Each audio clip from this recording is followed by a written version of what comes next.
नमस्कार दर्शकबिन समय चक्रको नयाँ श्रृङ्खलामा यहाँलाई हार्दिक स्वागत गर्दछु। म विक्रम श्रेष्ठ।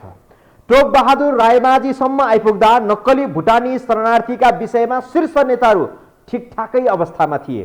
जब एकाएक नेपाली काङ्ग्रेसका शक्तिशाली नेता बालकृष्ण खाँड समातिए, त्यसपछि शीर्ष दुई नेता केपी शर्मा ओली र शेरबहादुर देउवा तर्सिएका छन्। किनकि प्रहरी अति उच्च स्रोतका अनुसार यो प्रकरणको फाइल टोक बहादुर रायमाझी पक्राउसम्म पुग्ने र अन्त्य हुनेमा ढुक्क थिए। तर अनुमान नै नगरिएका नेता खाँड समातिएपछि र खाँड सहित पछिल्लो समय पक्राउ परेका बिचौलिया आरोपीहरू गोविन्द चौधरी र रामशरण केसीले केपी शर्मा ओलीकै नाम प्रहरी सामु लिएपछि प्रहरी थप एक्सनमा उत्रिने तर्खरमा देखिन्छ। त्यसैले स्रोतको भनाइ अनुसार शीर्ष नेताहरूको बैठकले समेत यो प्रकरण आफूहरूको नियन्त्रणभन्दा बाहिर पुगेको लक काटेका छन्। प्रहरी यो बेला राजनीतिक नेतृत्वको कुरा सुन्ने भन्दा बयान र प्रमाणका आधारमा जोसुकैलाई पक्राउ गर्ने योजनामा लागि परेको छ। थप विकास भएको पछिल्लो घटनाक्रमहरू के छन्, सुरुमा हेर्नुहोस् यो विशेष रिपोर्ट।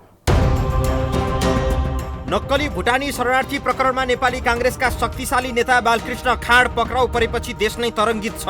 तर हालसम्म पक्राउ परेकाहरूको बयान अनुसार नेकपा एमालेका अध्यक्ष केपी शर्मा ओली, उनकी श्रीमती राधिका साक्यको नाम समेत मुछिएको छ।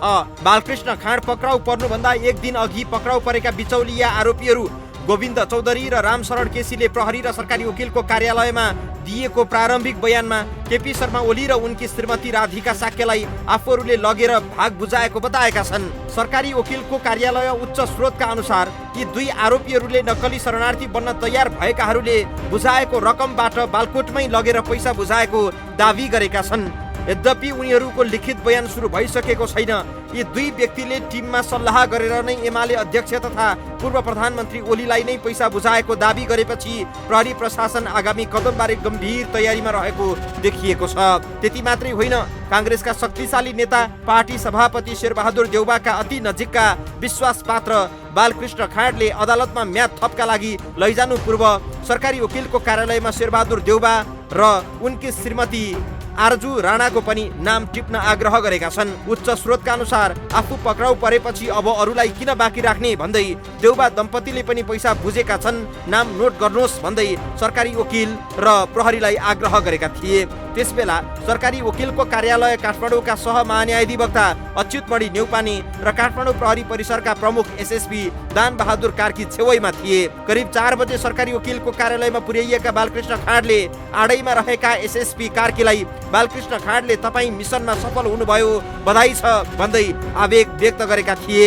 जवाफमा एसएसपी कार्कीले मन्द मुस्कान बाहेक अरू केही बोलेनन्। तर सरकारी वकिलको कार्यालयमा झन्डै 45 मिनेट बसेका बालकृष्ण खाँडले कालो चिया पिउँदै पटक पटक शेरबहादुर देउवा र आरजु राणालाई नछाड्न एसएसपी कार्कीलाई आग्रह गरिरहेका थिए। यद्यपि शेरबहादुर देउवाको नाम झोसेका बालकृष्ण खाँडले प्रमाणकै आधारमा उनलाई पक्राउ गर्न आग्रह गरेका हुन् कि आफूलाई नजोगाएको भडास मात्रै पोकेका हुन्, त्यो प्रहरीले निष्पक्ष अनुसन्धान गर्दा पत्ता लाग्ने छ नै। ओलीको नाम प्रहरी र सरकारी वकिल सामु लिएपछि र बालकृष्ण खाँड पक्राउ परेपछि हिजो बुधबार सिंहदरबारमा प्रधानमन्त्री प्रचण्ड सहित देउवा र ओली बैठक बसेको थियो र यी 3 व्यक्तिहरूको निष्कर्ष भुटानी शरणार्थी प्रकरण नियन्त्रण बाहिर पुगेको भन्ने देखिन्छ। यसरी हेर्दा नक्कली भुटानी शरणार्थी प्रकरणको लहरो पहरो अझै माथिसम्म पुग्ने सहजै अनुमान लगाउन सकिन्छ। सरकारी वकिलको कार्यालय काठमाडौँका सहमहान्यायाधिवक्ता अच्युतमणि नेउपानेले भने बयान लिने कार्य जारी रहेकाले किटानी गरेर यसै भन्न नसकिने बताएका छन्। यो भुटानी शरणार्थी समस्याको जुन मुद्दा छ अहिले, यो चाहिँ फ्याक्ट फाइन्डिङको क्रममा हामी छौँ। त्यसैले यो विषयमा अहिले केही बोल्न मिल्दैन। अनुसन्धान सिद्धिको अवस्था छैन। बयान हुने क्रम जारी छ।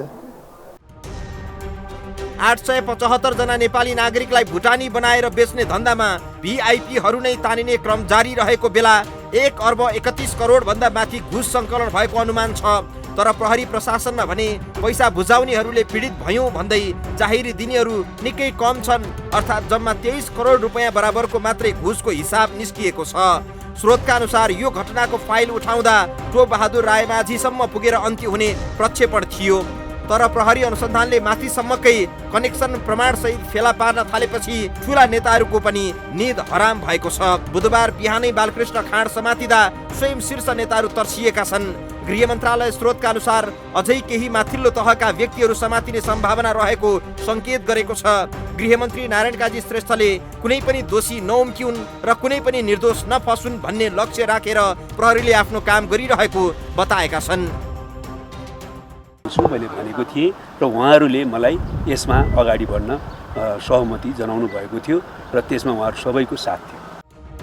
उनले 3 शीर्षहरूको बैठकमा पनि यही भनाइ राखेका थिए। यद्यपि टोप बहादुर रायमाझी चाहिँ अझै फरार छन्। पक्राउ पूर्जी जारी भएको सूचना पाएपछि बुटवलबाटै गायब भएका उनी नेपालमै नरहेको सुरक्षा प्रशासनको निष्कर्ष छ र थप सर्च अभियान चलाउन काठमाडौँ प्रहरी परिसर टेकुले केन्द्रीय अनुसन्धान ब्युरो CIB-लाई गुहारेको छ। CIB-ले रायमाझी खोज तलास अभियान पनि सुरु गरिसकेको छ। अहिले त विदेशीका सामु म नेपाली हुँ, म एक सार्वभौम सत्ता सम्पन्न देश नेपालको नागरिक हुँ भनेर छाती फुलाएर भन्न पनि नसकिने गरी सिरै निहुरिने गरी कुलङ्गार नेताहरूले अपराध गरेका छन्।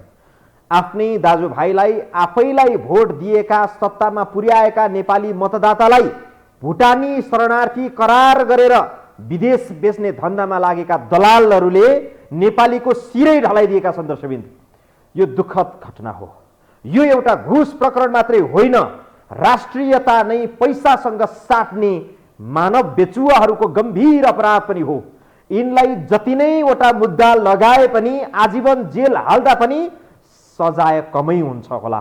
देशमा मृत्युदण्डको व्यवस्था छैन। यदि हुँदो हो डोरीमा झुन्ड्याउनु पर्ने हो कि सुलीमा चढाउनु पर्ने हो, यति सजाय दिनु पर्थ्यो होला यिनीहरूलाई। तर विगतको तीतो नजिरहरू हेर्दा अझै पनि पक्राउ परेका यी दलालहरू सबै जेल नै जालान् त भन्ने शङ्का उपशङ्काहरू कायम छ। लोकतान्त्रिक व्यवस्थामा अहिलेसम्म बिग सर्टहरू यस्तो प्रकरणमा जेल चलान भएको उदाहरण छैन नेपालमा। त्यसैले अहिलेको प्रहरी अनुसन्धानलाई हौसला र बधाई भन्दै थप खबरदारी जरुरी छ। खबरदारी चाहिँ हामी सबैले जारी राखौँ। हामी थप प्रसङ्ग जोड्नेछौँ दर्शकवृन्द ब्रेकपछि।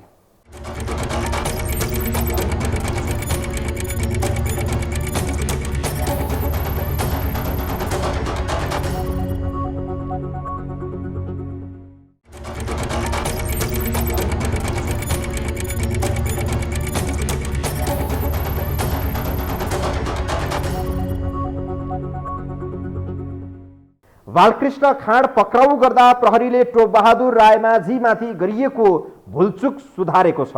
पक्राउ पूर्जी जारी भएको सूचना लिक हुँदा टोप बहादुर रायमाझी फरार भए। त्यसको भारी अहिलेसम्म प्रहरीले बिसाउन पाएको छैन। यही पाठ सिक्दै प्रहरीले बालकृष्ण खाँड पक्राउ गर्ने विषय गुपचुपमै राख्यो र पक्राउ गरेपछि मात्रै विषय सार्वजनिक भयो। त्यसैले अहिले चर्चामा रहेका आरोपित भएका हाई प्रोफाइलहरू पक्राउ पर्छन् कि पर्दैनन् भन्न सकिन्न। त्यो कौतूहलतासँगै फरार रहेका टोप बहादुर रायमाझी कुन दुलोमा छन् त्यसको भेउ नपाउँदा प्रहरी तनावमा छ। आखिर कहाँ हुन सक्छन् टोप बहादुर रायमाझी जसलाई CIB नै लगाएर खोज्नु परिरहेको छ? त्यो हेरौँ यो रिपोर्टमा। नक्कली भुटानी शरणार्थी प्रकरणमा उच्च ओहदाका ठूला माछा भनिएका VIP बालकृष्ण खाँड पक्राउ परेसँगै प्रहरीले अर्का माछा टोप बहादुरको खोजी तीव्र पारेको छ। चोर पुलिसको खेल जस्तो आउँछु आउँछु भन्दै प्रहरीलाई चकमा दिएर टाप कसेका टोप बहादुर कहाँ छन् भन्ने प्रहरीले सुईको समेत पाएको छैन। यद्यपि टोप बहादुर नेपालमा नभएर भारत छिरेको निष्कर्षमा प्रहरी पुगेको छ। गएको वैशाख 20 गते पक्राउ पूर्ति जारी भएको दिन टोप बहादुर अर्घाखाँचीको एक कार्यक्रममा विशेष अतिथिको रूपमा सरिक थिए। तर छोरो पक्राउको जानकारी पाएपछि टोप बहादुर त्यति नै बेला आउँछु भन्दै प्रहरीलाई झुक्याएर पन्जाबाट अम्किन सफल भए। अर्घाखाँचीको कार्यक्रम सकेर जहाज मार्फत बेलुकाको उडानमा काठमाडौँ आउने सेड्युल भएका टोप बहादुर जहाजको टिकट रद्द गरेर भूमिगत भएपछि उनी भारत छिरेको आशंका गरिएको छ। टोप बहादुर भैरवा आउँदै सुनौली नाकाबाट भारत छिरेको बुझिन्छ। प्रहरीको निगरानीमा रहेका टोप बहादुर जति बेला सम्पर्क विच्छेद भए त्यो भूगोलबाट भारत छिर्न गाडीमा 1-8 घण्टाको समय हो। मोबाइल अफ गरेर सम्पर्क विच्छेद भएका टोप बहादुरले पक्राउ पर्ने डरले आफन्तसँग संवाद गरेका छैनन्। तर बिहिबार संघीय संसदमा आफू बिरामी भएको पत्र पठाएका छन्। यसले फरार भनेका टोपबहादुरले बिरामी भएर आराम गरेको पत्र संसदमा पठाएपछि धेरै माननीयहरू छक्क परेका छन्। नेपाल प्रहरी प्रधान कार्यालयले 77वटै जिल्लामा परिपत्र गरेर टोपबहादुरलाई जहाँ देखिन्छ त्यहीँ समात्नु भनेर आदेश गरिरहेका बेला फरार भएका टोपबहादुर बिरामी भएको खबर आउनुले धेरैलाई आश्चर्यमा पारेको छ। फरार रहेका टोपबहादुर पक्राउ नपरेपछि टेकु प्रहरी परिषदले सिआइबी गुहारेको छ। सिआइबीले सूक्ष्म रूपमा टोपबहादुरको खोजी सुरु गरेको छ। अहिले सिआइबीको कमान्ड एआइजी किरण बज्राचार्यले सम्हालिरहेकी छन्। नक्कली शरणार्थी प्रकरणमा काङ्ग्रेसका प्रभावशाली नेता बालकृष्ण खाँड पक्राउ परेसँगै एमालेमाथि नैतिक दबाव सिर्जना भएको छ। त्यही भएर पनि होला एक हप्तासम्म टोपबहादुर आउने बाटो हेरेको एमाले टोपबहादुर सम्पर्कमा नआएपछि निलम्बन गरेको छ। हामीले सचिवालयबाट उहाँलाई तपाईँले कानुनलाई सघाउँछु भनेर राम्रो गर्नुभएको थियो, तर बिचमा तपाईँले कानुनलाई सघाएको देखिएन, फरार भएको देखियो। अब तपाईँ आफू कानुन समक्ष प्रस्तुत हुनुहोस्, प्रहरीमा हाजिर हुनुहोस् र सामना गर्नुहोस्। शरणार्थी प्रकरणको विषयमा सङ्गठित अपराधको कसुरमा मुद्दा चलेको आज 47 दिन भयो। अब 13 दिनभित्रमा अदालतमा मुद्दा पुर्याउनु पर्नेछ। सङ्गठित अपराधको मुद्दामा प्रहरीले अभियुक्तलाई 60 दिन मात्र हिरासतमा राख्न पाउँछ। सुरुमा पक्राउ परेका बिचौलिया केशव दुलाल, सानु भण्डारी र टङ्ककुमार गुरुङलाई हिरासतमा राखेको 47 दिन बित्यो। त्यहीँबाट सुरु भएको यो मुद्दा अहिले दोस्रो महिनामा चलिरहेको छ। फरार रहेका टोपबहादुरलाई प्रहरीले पक्राउ गर्न नसकेको खण्डमा उनी अदालतमा मुद्दा पुगेको दिन आत्मसमर्पण गर्न आउने अनुमान गरिएको छ। हिरासतमा बस्नुपर्ने दिन कटाएर अदालतमा उपस्थित हुने र सोही दिन धरोटी वा जमानीमा छुट्ने दाउले पनि टोपबहादुर लुकेको हुन सक्ने आशंका छ। यद्यपि बालकृष्णको मिसनमा सफल भएको टेकु प्रहरी परिषद टोपबहादुरको मिसनमा चुके पनि सिआइबीले ढिलो छिटो पक्राउ गर्ने अनुमान गरिएको छ। लहरो चान्दा पहरो गरिएको नक्कली शरणार्थी काण्डले टोपबहादुर र बालकृष्णभन्दा ठुला माछालाई पनि जालमा पार्न सक्ने छनक देखिएको छ। उच्च स्रोतका अनुसार अब प्रहरी टोपबहादुर र बालकृष्णभन्दा माथिका भिआइपी माथि निशाना लगाउने तयारीमा छ। सम्भवतः यही छनक पाएर होला ठुला दलका शीर्षस्थ नेताहरूको धपेडी बढेको छ। यो लहरो बिचमा छिनिएन र प्रचण्ड सरकारको बल्छी चुडिएन भने थुनिने भिआइपीको लड्को लाग्ने निश्चित देखिन्छ। बालकृष्ण र टोपबहादुरमाथि तोप पड्काएका नारायण काजी ताक परे मिसाइल हान्ने दाउमा छन्। टोपबहादुर पक्राउ पर्दा थप सूचनाहरू उनीबाट प्राप्त हुन सक्ने, उनको मोबाइलबाट प्राप्त हुन सक्ने आशा प्रहरीले राखेको छ। उनी फरार हुनुको अर्थ यो पनि हुन सक्छ कि जसरी अहिले एमालेका अध्यक्ष विरुद्ध नै बयान दिनेहरूले नाम लिइरहेको अवस्थामा त्यसलाई थप पुष्टि हुन नदिन उनी फरार भइरहेका त छैनन्।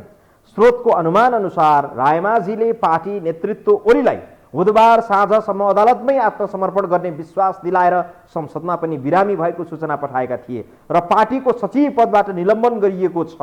तर एमाले जनले पार्टीलाई दिएको विश्वास नै घात गरेर सम्पर्कमा नआएको चर्चा छ। हामी बाँकी प्रसङ्ग जोड्नेछौँ ब्रेकपछि।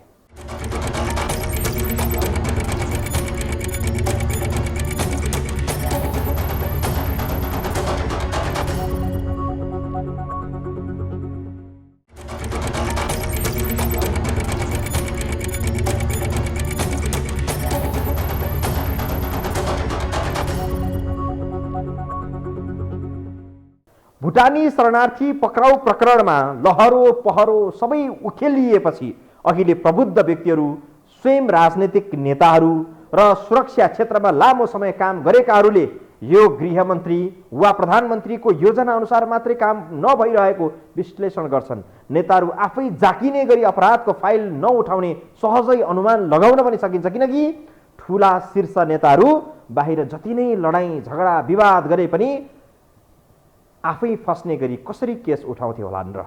त्यसकारण यो विदेशी शक्तिको ठाडो हस्तक्षेपकै उपज हो भनेर धेरैले विश्लेषण गरिरहेका छन्। यो घटना थप गम्भीर मोडतर्फ पुगिरहेको बेलामा यो आशंकालाई बल पनि पुर्याइरहेको छ। बाँकी हेरौँ यो रिपोर्ट। नक्कली भुटानी शरणार्थी प्रकरणमा धमाधम भिआइपी पक्राउ पर्न थालेपछि यसको जरो किलो खोज्न सुरु गरिएको छ।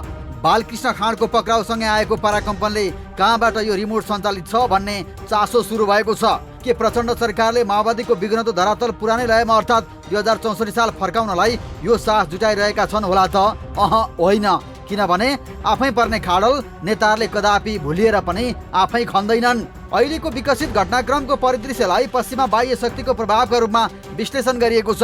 नक्कली भुटानी शरणार्थीको विषयमा आफ्नो देशको नाम बदनाम हुने गरी जोडिएपछि अमेरिकाको धम्कीपूर्ण दबावले बालकृष्ण खाँड जस्ता भिआइपी भनिएका ठुला माछा समातिएको राप्रपाका वरिष्ठ उपाध्यक्ष रविन्द्र मिश्रको दाबी छ। उनले सामाजिक सञ्जाल फेसबुकमा भ्रष्टाचारको छानबिनका लागि पनि विदेशी दबाव नै चाहिने भन्दै भुटानी शरणार्थीको विषय संयुक्त राज्य अमेरिकासँग पनि जोडिएको छ र उनीहरूको चासो र सम्भवतः गम्भीर र धम्कीपूर्ण दबाव नभएको भए काङ्ग्रेसका ठुला नेता बालकृष्ण खाँड पक्राउ पर्ने र विभिन्न कारणले प्रतिपक्षी भए पनि साथ लिनै पर्ने एमालेका ठुला नेता टोप बहादुर रायमाझीका विरुद्ध पक्राउ पूर्ति जारी हुने कल्पनै गर्न नसकिने भनेका छन्। रविन्द्र मिश्रले अमेरिकातर्फ इङ्गित गरिरहेका बेला उनकै अनुमानलाई बल पुग्ने गरी सत्ता घटक दल माओवादीका नेता माधव सापकोटा सुबोधले पनि अमेरिकाले नजिकबाट हेरिरहेको अभिव्यक्ति दिएका छन्। नक्कली भुटानी शरणार्थीको विषयले सिङ्गै देश तातेको छ। त्यति मात्रै होइन, अन्तर्राष्ट्रिय रूपमै यो विषय एउटा सर्वाधिक चासोको विषय छ। मेरो सूचनामा एफबिआईले समेत यसलाई चासो लिएर अनुसन्धान गर्दैछ भन्ने बुझेको छु। त्यसैले म सबैलाई गम्भीरतापूर्वक के अनुरोध गर्न चाहन्छु भने यो विषयलाई हामी सानातिना विषयहरूका रूपमा स्वार्थमा जोडेर राजनीतिकरण नगरौँ र गम्भीरतापूर्वक यो विषयलाई लिउँ भन्ने कुरा ध्यान आकर्षण गराउन चाहन्छु। अरू त अरू यही प्रकरणमा नाम जोडिएकी काङ्ग्रेस सांसद आरजु राणाले समेत माधव सापकोटाको भनाइमा साथ मिलाउँदै भुटानी शरणार्थी काण्डको छानबिन अमेरिकी गुप्तचर तथा सुरक्षा संस्था एफबिआईले गरिरहेको भनेकी थिइन्। आरजु र माधवको यो बोलीमा लय भरेका रविन्द्रको सङ्केत र विशेष स्रोतले हामीलाई दिएको जानकारी अनुसार पनि अहिलेको नक्कली भुटानी शरणार्थी प्रकरण उच्च नेतृत्वको काबु बाहिर गएको छ। सरकार स्वयं पनि यो विषयमा कतिपय ठाउँमा अनभिज्ञ रहेको र कहाँबाट रिमोट चलिरहेको छ भन्ने खोजीमा रहेको विश्वस्त स्रोतको दाबी छ। शरणार्थी प्रकरणले लहरो मात्रै तानेको छैन, यही गति कायम रहे शीर्षस्थ नेताहरू जेल जाने निश्चित छ। प्रचण्ड सरकार स्वयं एक्लैको बलमा भुटानी शरणार्थी प्रकरणको लहरो तानिरहेको छ वा अरू कसैको ढाडस पाएर यो भइराखेको भन्ने यकिन छैन। तर सरकारले जुन आँट देखाइरहेको छ त्यसका लागि प्रधानमन्त्री प्रचण्ड र गृहमन्त्री नारायण काजीलाई साधुवाद, जसको इसारामा भए पनि भ्रष्टाचारीलाई जेल कुद्ने कुरामा सरकारले जुन साहस देखाएको छ यो प्रशंसनीय कार्य हो। अहिले यो प्रकरणमा पक्राउ परेकाहरू मात्रै दोषीहरू हुन् भनेर भन्न सकिन्न। तथ्य र प्रमाणहरूले अझै केही लहरो तानिन बाँकी छ। यस घटनाका मुख्य योजनाकारहरू त पक्राउ परि नै सके। यस घटनालाई माथिबाट संरक्षण गर्ने कागजी प्रक्रिया अघि बढाउन मतियार बन्ने नेताहरू प्रधानमन्त्री तहसम्मै गरेको सङ्केतहरू बिस्तारै बिस्तारै मिल्दै आएको छ। थाहा छैन अझै अनुमान गरिएका भन्दा फरक उच्च पात्रहरू को पक्राउ पर्ने हुन्। अवस्था दर्शकवृन्द, आजलाई समय चक्र यति नै। बिदा दिनुहोस्। नमस्कार।